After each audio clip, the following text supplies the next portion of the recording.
अपने वजूद को बचाने के लिए किसी के वजूद को खत्म कर देने का नाम है इज़राइल। अपने अस्तित्व पर पैदा होने वाले खतरे को खत्म कर देने का नाम है इज़राइल। अपने एक नागरिक की जान के लिए हज़ारों जानें अगर लेनी हों तो उस तरह का फैसला कर लेने का नाम है इज़राइल। इज़राइल जो दुनिया का बहुत ही छोटा देश है, अगर मैं आपको इलाके के लिहाज से कहूँ तो 22,000 वर्ग किलोमीटर यानी कि भारत के हरियाणा के राज्य के बराबर, और आबादी उसकी 1 करोड़। 1 करोड़ की आबादी और हरियाणा के बराबर का इलाका लेकर के दुनिया में लगातार अपना परचम लहराने वाले देश का नाम है इज़राइल। और इज़राइल का ज़िक्र मैं इसलिए कर रहा हूँ क्योंकि इज़राइल ने बीती रात ईरान पर ताबड़तोड़ हमले किए। उसके फाइटर जेट्स गए और ईरान के ऊपर उन्होंने कहर बरपाया और बहुत ही सिलेक्टेड जगहों पर उन्होंने हमले दागे। जो इस हमले का टारगेट था वो ईरान का न्यूक्लियर बम या न्यूक्लियर आर्सेनल बनाने का ठिकाना था। जिन जगहों पर मिसाइल प्रोग्राम और न्यूक्लियर आर्सेनल बनाने का कार्यक्रम चल रहा था, ईरान की उन जगहों को टारगेट करके बेइंतहा बमबारी करके इज़राइल ने बहुत बड़ा नुकसान या भारी नुकसान ईरान को पहुंचाया है। यह बात ना सिर्फ इज़राइल के प्रधानमंत्री बेंजामिन नेतन्याहू ने कही है, बल्कि ईरान की सरकार ने भी माना है कि हाँ, उसको नुकसान हुआ है। अलबत्ता ईरान ने कहा कि इसके लिए इज़राइल को बहुत खामियाजा उठाना पड़ेगा और इसकी भरपाई उसको करनी पड़ेगी, बहुत महंगा पड़ेगा यह हमला इज़राइल के लिए। और 100 ड्रोन सुबह-सुबह ईरान ने इज़राइल के ऊपर भेजे, लेकिन ईरान के उन तमाम हमलों का इज़राइल ने एक ही जवाब दिया कि उन सबको उसने डिफ्यूज़ कर दिया, न्यूट्रलाइज़ कर दिया। ईरान का एयर डिफेंस इज़राइल का जो एयर डिफेंस सिस्टम है बहुत मज़बूत है, आप भी जानते हैं। जो आयरन डोम है, वो इज़राइल के पास है और उसकी जो एयर फ़ोर्स है, उसकी ताकत बेइंतहा है। तो जो अल्ट्रा मॉडर्न फाइटर जेट्स होते हैं, बम, गोले, बारूद, टेक्नोलॉजी, साइबर वॉर, इन सब में यहूदियों का कोई मुकाबला नहीं है। आप जानते हैं कि अमेरिका के भीतर भी वहाँ का जो पूरा डिफेंस सिस्टम है या वहाँ की जो टेक्नोलॉजी है, रिसर्च, डेवलपमेंट, आर्म्स एम्युनिशंस को लेकर के ज़्यादातर यहूदी हैं। और ईरान के ऊपर हमला क्यों किया इज़राइल ने? इसलिए कि ईरान परमाणु शक्ति संपन्न देश बन रहा था। ईरान वो मेटल तैयार कर चुका था, जिसको यूरेनियम कहते हैं, एनरिच्ड यूरेनियम, जिससे एटम बम बनाया जाता है। 9 एटम बम बनाने के लायक यूरेनियम को संवर्धित करके, एनरिच्ड करके ईरान ने अब अपने एटॉमिक प्रोग्राम को आगे बढ़ा दिया था। यह बात मैं इज़राइल के प्रधानमंत्री बेंजामिन नेतन्याहू के हवाले से कह रहा हूँ। नेतन्याहू ने हमले के बाद कहा कि यह जो हमारा हमला है, ये हमला सिर्फ इसलिए है कि हम अपने वजूद के ऊपर खतरा पैदा होने नहीं देना चाहते हैं।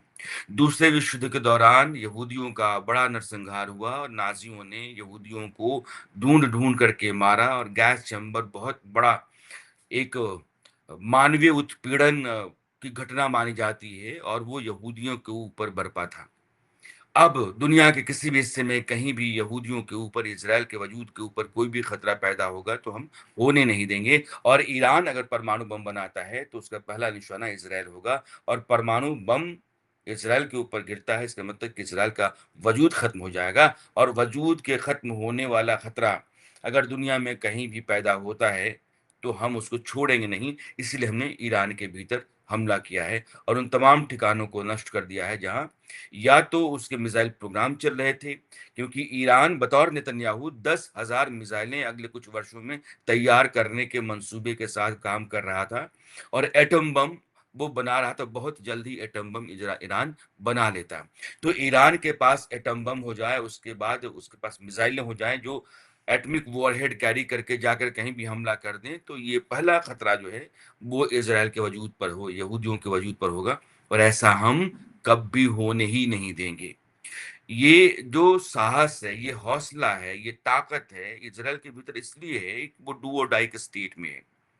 एक ही दुनिया में इलाका है, छोटा-सा हिस्सा है ज़मीन का, एक बहुत छोटा टुकड़ा, जिसके ऊपर दुनिया भर के यहूदी रहते हैं। जो दुनिया के और हिस्सों में रहते हैं, वो पैदा होते ही इज़राइल के नागरिक हो जाते हैं। इज़राइल का संविधान यही कहता है कि दुनिया के किसी भी हिस्से में कोई भी यहूदी है, हिंदुस्तान के भीतर भी अगर है, तो वो इज़राइल का नागरिक है। इसीलिए इज़राइल के ऊपर जब हमास ने हमला किया था, तो हमास को ख़त्म करने के लिए दुनिया के तमाम हिस्सों से यहूदी पहुँचे थे और उन्होंने बंदूक उठा ली थी इज़राइल में जाकर के हमास के खिलाफ।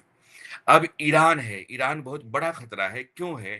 लेकिन उससे पहले आप देखिए कि ईरान की किन-किन जगहों पर इज़राइल ने हमला किया है और ये नक्शा जो बताएगा कि ऐसी कोई जगह नहीं है जहाँ इज़राइल को आशंका थी कि यहाँ न्यूक्लियर या मिसाइल प्रोग्राम ईरान का चल रहा हो और वहाँ उसने हमला नहीं किया हो। और उसमें सबसे जो इम्पोर्टेंट जगह है, वो नतांज है। नतांज में आप देख रहे होंगे कि ये ईरान का बिल्कुल सेंट्रल शहर माना जाता है और यहाँ उसका एटॉमिक रिएक्टर है या यूँ कहिए कि परमाणु कार्यक्रम चल रहा था।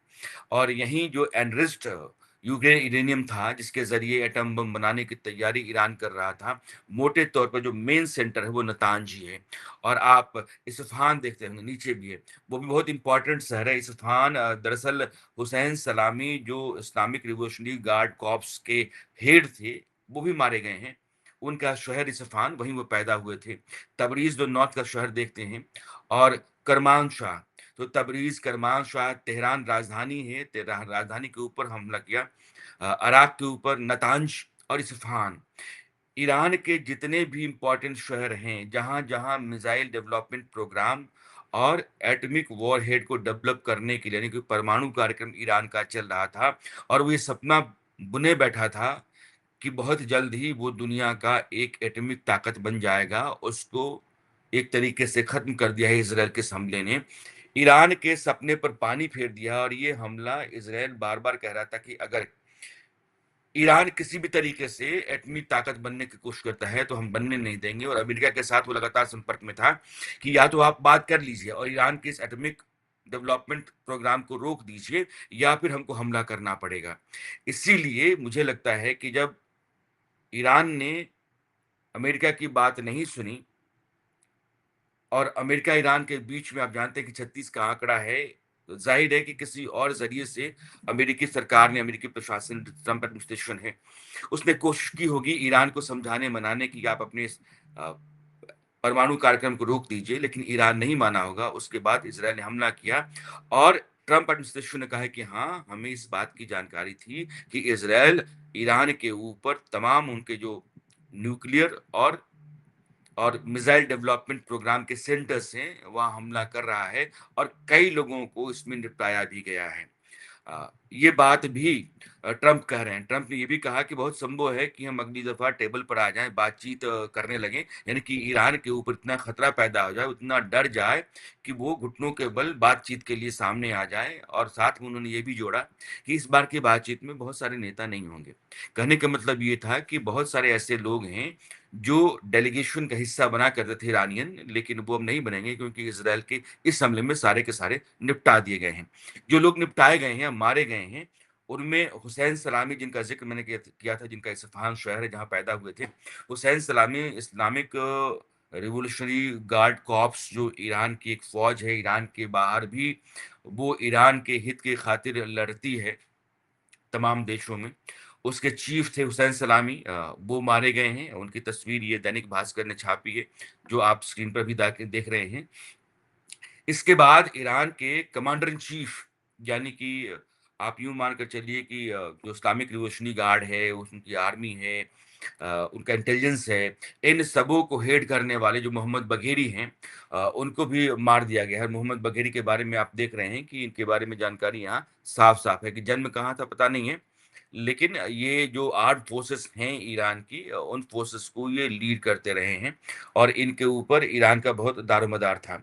इसके अलावा 2 बहुत बड़े और जाने-माने जो परमाणु वैज्ञानिक हैं ईरान के, उनको इस हमले में इज़राइल ने मार दिया है और उसमें प्रोफ़ेसर मेहदी तहरानची वहाँ के इम्पोर्टेंट एटॉमिक साइंटिस्ट माने जाते रहे हैं और जो परमाणु डेवलपमेंट प्रोग्राम रहा है या एटम बम बनाने का जो प्रोग्राम रहा है ईरान का, उसमें इनका बहुत बड़ा रोल रहा है और दूसरे जो परमाणु वैज्ञानिक हैं, वो डॉक्टर फरीदून अब्बासी दवानी हैं और ये भी ईरान के एटॉमिक वॉरहेड, यानी कि परमाणु बम बनाने की जो योजना ईरान की रही है, उससे जुड़े रहे हैं। इनके बैकग्राउंड में आप देख रहे हैं कि ये फिज़िक्स में पीएचडी 1979 में इन्होंने की थी और ये इस्लामिक रिवॉल्यूशनरी गार्ड कॉर्प्स में शामिल हुए थे।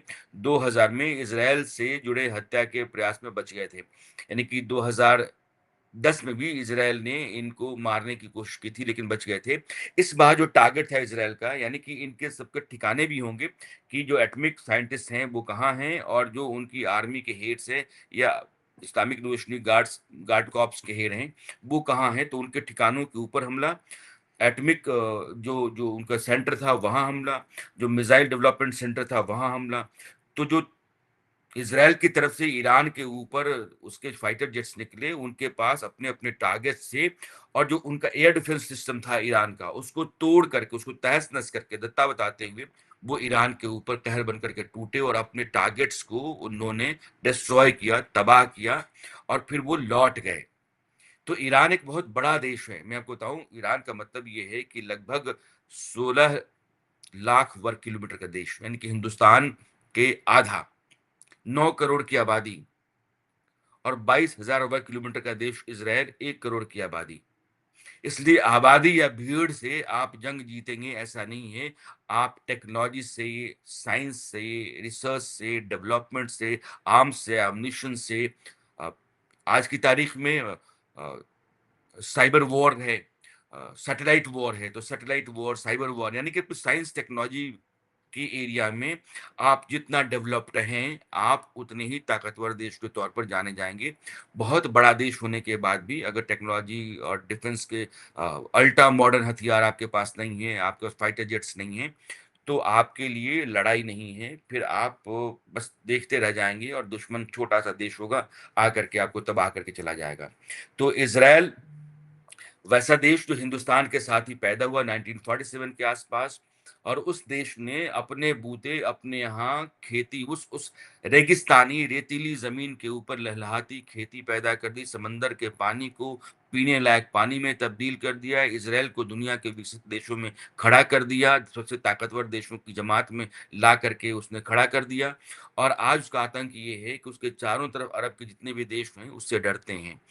जितनी भी लड़ाइयाँ उसने लड़ी, चाहे 60 के दशक में, 70 के दशक में या आज की तारीख में लड़ रहा है, उन सभी लड़ाइयों के ज़रिए अरब के तमाम देश जो आस-पास थे, ख़ास करके सीरिया और अ, फ़िलिस्तीन, लेबनान, उनकी बड़ी ज़मीन हथियाई और वो एक बड़ा मुल्क बन गया। 22,000 वर्ग किलोमीटर अगर उसका दायरा है, तो इसमें अभी मैं गोलन हाइट्स का वो इलाका नहीं ले रहा हूँ, जो बफर ज़ोन के तौर पे पहले था यूनाइटेड नेशंस के तहत, अब इज़राइल ने उसको अपने हिस्से में ले लिया है। लेकिन एक ताकतवर देश ने अपने चारों ओर के सभी देशों को घुटनों के बल ला दिया है, उससे थर-थर काँपते हैं, उससे लोहा लेने की हिम्मत किसी की नहीं होती है। ईरान इतना बड़ा मुल्क है, उसने 100 ड्रोन भेजे, उन ड्रोनों की क्या हैसियत है उसके एयर डिफेंस सिस्टम के आगे? कुछ भी नहीं हो सकता है।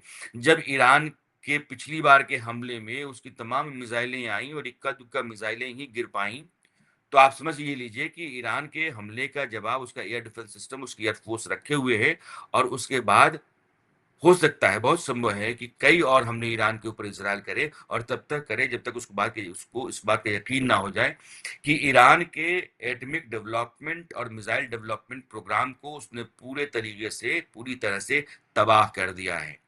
और ये भरोसा होने के बाद ही युद्ध रुकेगा, चाहे नतीजा इसका जो भी हो जाए। इसलिए मैंने कहा कि अपने वजूद के ऊपर पैदा होने वाले खतरे को समय से पहले खत्म कर देने का नाम इज़राइल है। अपने लिए जो भी खतरा है, अपने अस्तित्व के लिए जो भी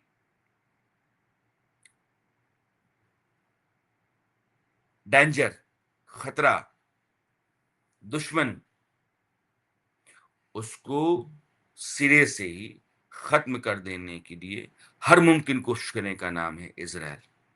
और ये लड़ाई जो है बहुत संभव है कि बढ़ेगी और एक लड़ाई जो यूक्रेन और रूस के बीच में चल रही है, ये दूसरी लड़ाई है जो दुनिया को अपनी चपेट में ले सकती है। इस बात की आशंका से आप इनकार नहीं कर सकते हैं। तो इस जंग के ऊपर भी मेरी नज़र है, इसमें जैसे-जैसे डेवलपमेंट्स होते चले जाएँगे, वैसे-वैसे मैं आपको जोड़ता रहूँगा, बताता रहूँगा। नक्शा ज़रूर जाकर के आप गूगल पर देखिएगा कि आप ये इज़राइल है, बहुत छोटा-सा देश ऐसे है। इसके बाद यहाँ सीरिया और जॉर्डन, फिर इराक जैसा बहुत बड़ा देश, फिर ईरान। तो इराक को, सीरिया को पार करके आप आते हैं और तब इज़राइल के ऊपर आप हमला करते हैं और इज़राइल इन्हीं देशों को पार करके आपके ऊपर हमला करता है। इनके फाइटर जेट्स, मिसाइल ये सारी जाते हैं और आपके ऊपर हमला करके और सलामत लौट आते हैं। और जो भी हमला ईरान की तरफ से आता है, उसको नस्तनाबूद कर देता है, अपने नागरिकों के ऊपर गिरने नहीं देता है, अपनी रिहायशी बस्तियों के ऊपर आने नहीं देता है। कोई खतरा इज़राइल के ऊपर इस तरीके से नहीं होता है, जिस तरह का कहर वो बरपा देता है दुश्मन के ऊपर। तो इज़राइल और ईरान के बीच की ये जंग जो है, वो एक खतरनाक मोड़ पे है और इसके बारे में आगे जब-जब जानकारी जैसे-जैसे आती रहेगी, अपडेट्स आते रहेंगे, मैं आपसे जुड़ता रहूँगा और आपके सामने अपनी बातें रखता रहूँगा। फिलहाल के लिए मैं आपसे विदा लेता हूँ। नमस्कार, लेकिन मेरे इस यूट्यूब चैनल को आप सब्सक्राइब कीजिए, वीडियोज़ लाइक कीजिए, शेयर कीजिए और अगर कुछ ऐसा टॉपिक है जो आपको लगता है कि उस पर चर्चा होनी चाहिए, बात करनी चाहिए, तो उसको भी आप रखा कीजिए, अपनी सलाह का हिस्सा बनाया कीजिए। नमस्कार।